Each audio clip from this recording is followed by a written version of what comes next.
So as soon as that encounter cards are now a thing of Overdress, that means that the past is now a part of the present, but that also means that the past future is now also part of the current present, potential future, yet also its past. What?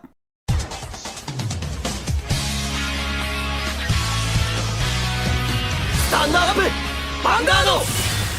So if the intro was a bit confusing to you, that has to do with the latest information that we've got from Bushiroad regarding design approaches they're going to take with future development of Overdress, be it lore-wise or future card mechanics. And it all has to do with two specific tidbits that they gave us concerning a certain word as well as more information around this encounter card. So let's first dive into the encounter card, as that is basically the basis of the title of this video that you've been reading, because yes, you read the title and there is some truth to this. But before that, let's explain these encounter cards. So we already knew that encounter cards are going to be visions of the past of previous units. That's the reason why we see Phantom Blaster Dragon, as well as Dragonic Overlord, Blaster Dark, and the Hallam, and all that kinds of jazz.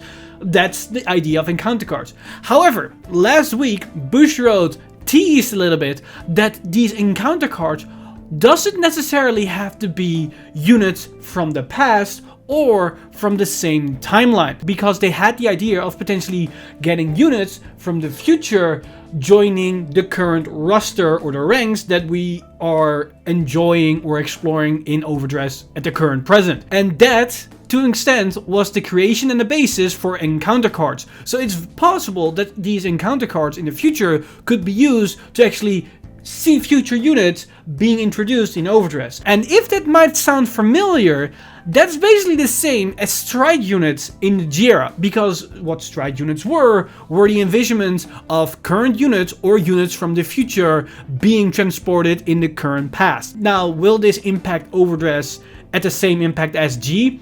No, this absolutely means nothing to us, because strides or G units aren't an actual mechanic in Overdress. So if we get a future version of the current unit, like let's say for example a future version of Bruce, that's the same for us as getting a new version of Bruce that just was upgraded over the course of the game. Same as we've seen countless time again with all the different forms of Overlord. It doesn't really bring anything special to the table besides just introducing a new version of that Bruce. Now, lore-wise, yes, this could be impactful because then you have a more overarching story plot point around it, but for the actual TCG, this doesn't really mean anything unless there might be a future mechanic attached to these future encounter card units. But this is just the basis of a throwaway segment or a sentence that they gave to us, which opens up the floodgate for a lot of things. Because they then teased that because we might see future units, they also talked a bit about strides, that we might see strides in Overdress, but not the way that we are expecting.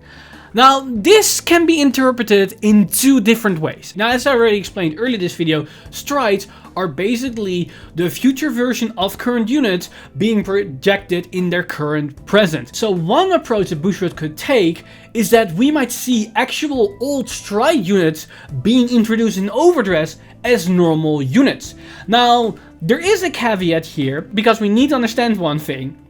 Overdress is 3,000 years in the future of the G-era, and a lot of the strides were future predictions of an alternate timeline version of themselves being sent into their current present. Now, most of those units, like Alfred, Gensalot, Blasterblade, Asha, Altmal, you name it, they probably won't age beyond 3,000 years. So they probably already died, and because the original version already died, it doesn't matter. They had a G version fusion of themselves, because even though there was a future potential of them, that future potential happened way before Overdress even began. But that said, there were a lot of strides that weren't based off a current existing unit during the G era. A good example is Dogma or Ziegenberg. Those units weren't based on an actual unit that they were stride fusion forms of. So then we get in the situation where we can ask the question, from which future and which timeline were those units from? And more importantly, which year? Because we don't know how far in the future certain strides come from. They never specify that. They always are very vague with this, where they talk about a night from the future or a different timeline, but never specify a year number. So it's possible that some units of previous strides from the G era suddenly make a return in Overdress, but then it's just regular units. Gallagland, or that Royal Paladin Knight that was famous, that was for some reason in the trial deck, could be a normal unit within Cater Sanctuary in the coming years. Same goes for Ziegenberg, could be a new Dragon Empire unit. And the list goes on and on and on for different stride units that came out of nowhere, weren't tied to a specific grade 3 boss units, which are basically the non-archetype strides, or the archetype strides that weren't bound to a specific grade 3. Those could come back in Overdress as just regular units. But we can also spin it around. Because what's to say that not stride units are going to get into Overdress, but could it be possible that Overdress units would return in the G era as stride units? And you might think to yourself, how does that even work? We're in Overdress, how are we supposed to go back into the G era where it suddenly makes sense? Well, Premium Collection is a thing, and they still get strides and support.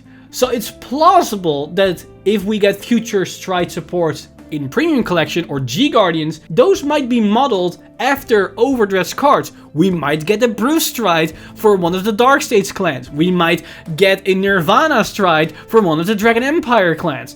It is possible that they then will bring Overdress units into the G or in Premium, because it's another way to mix match these units.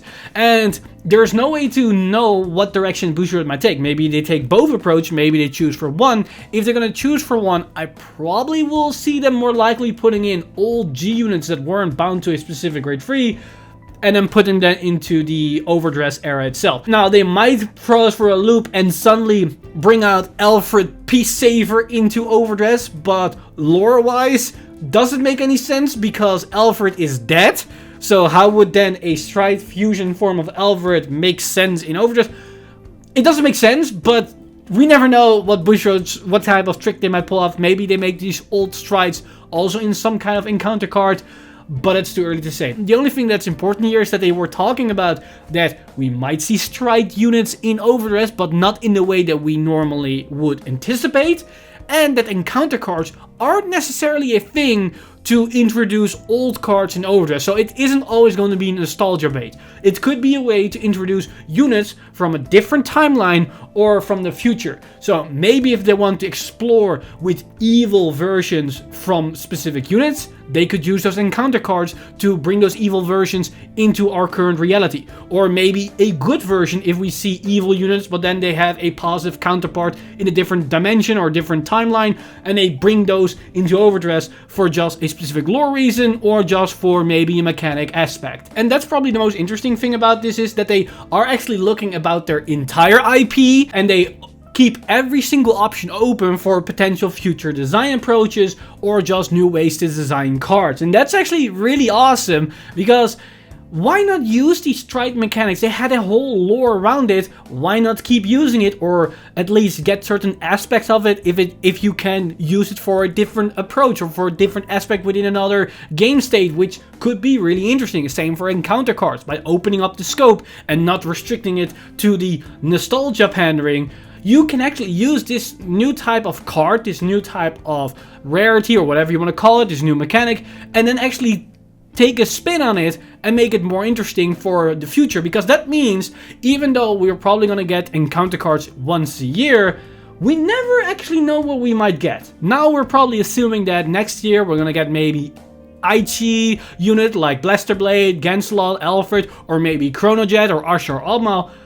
But maybe it's completely different and they're going to use next year's encounter card to get a new type of mechanic or different units back into the game for a different reason. Maybe we get a new version of all the starter deck grade 3s because we get into a new direction or something like that. We don't know. It's all pure speculation at this point.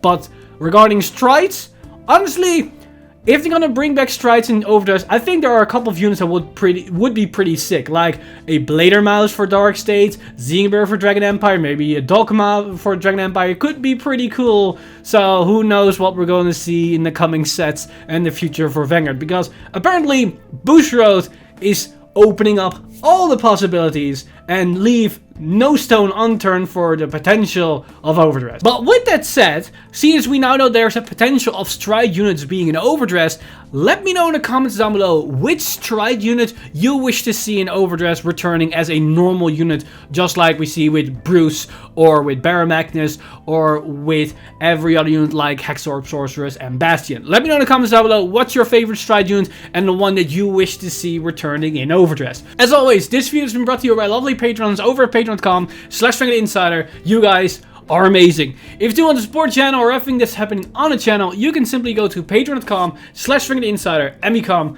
a Patreon today. But with that said, I'm Mr. Time Leap. See you guys in the next one.